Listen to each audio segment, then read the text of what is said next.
Welcome to the second part of A Thousand Splendid Suns. So now Mariam leaves for Kabul and there she receives special treatment for some days. However, she is expected to do all the housework which she finds a little difficult as she was just a child. Rashid also takes her to his shoe shop in the city and they share happy moments. Rashid makes it clear to her that he believes that women should be covered from head to toe in front of males other than their husbands. Thus, he makes Mariam wear a burqa whenever she goes out. A point to be noted here is that this is pre-war Afghanistan where women were comparatively free, received education and taught in schools and colleges and wore what they preferred in the cities.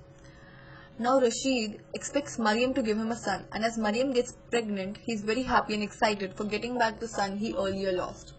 However, when he insists that Mariam go for a specific sauna bath in the city, she has a miscarriage.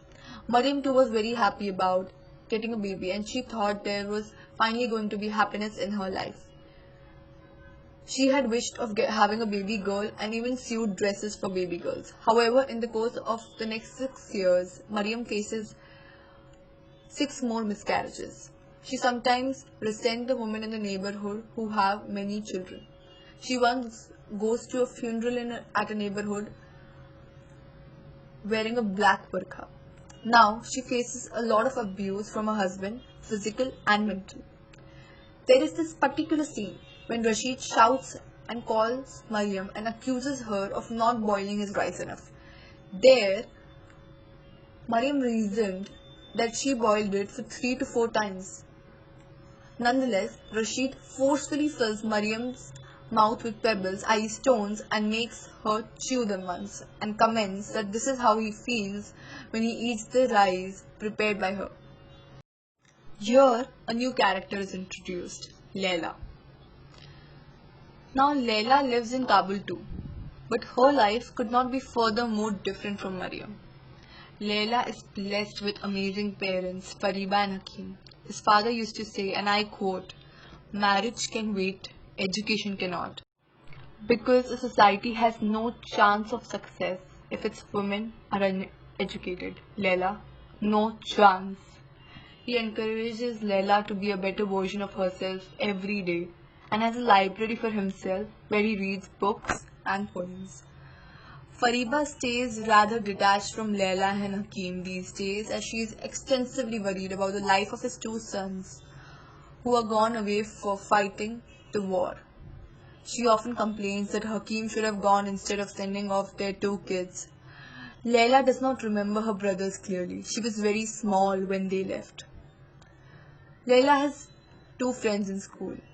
One is married off soon after she is introduced in the book, and the other would have the same fate in a few years.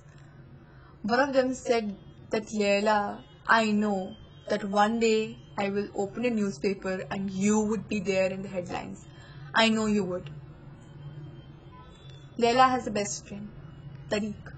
The guy has an amputated leg and hazel eyes. As Tariq goes away for a few days, Leila feels that all of the hardships a person had to face, none was more punishing than the simple act of waiting. And soon enough, these two turn into lovers. Leila's father once takes Tariq and Leila to a sort of picnic at a beautiful hill. As Leila and her father sit there alone, he tells Leila that your mother used to laugh a lot before. And she had the most unusual laugh I had ever seen. And I swear on God, Leila, I married her for that laugh. I did.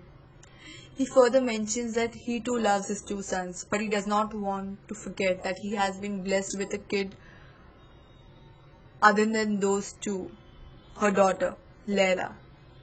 Hakim was a high school teacher by profession, and between their time together, there came a time when Leila and Tariq expressed their love to each other. There also comes a time when Leila's brothers die and Fariba was inconsolable and she pledges to stay on the land till freedom reigns there, till the cause for which her 2 sons sacrificed their lives is achieved, till Afghanistan is free. There Gitti, one of Leila's best friend, dies too due to a rocket. Leila mourns for her and for her brothers. Soon enough, bombardings in the neighborhood begin and Tariq has to leave for Pakistan as his father's health is bad and cannot tolerate the noise and pollutants produced due to the bombardings. Tariq says that they should come with him, but she knows that her mother would not agree, and then Tariq offers that they marry and he would talk to Hakim Baba. But Leila refuses as she feels that his father only has her and she cannot leave him. At the heat of the moment, they have sex and Tariq leaves. Fortunately, Leila and her family decides to leave in the next 10 or so days, and Baba is forced to choose a few books from his rich collection of books. And then, as all is going good, Leila sees a blinding flash, a loud noise, and falls in a pit. Everything is going to change. Thank you for watching. See you in the third part.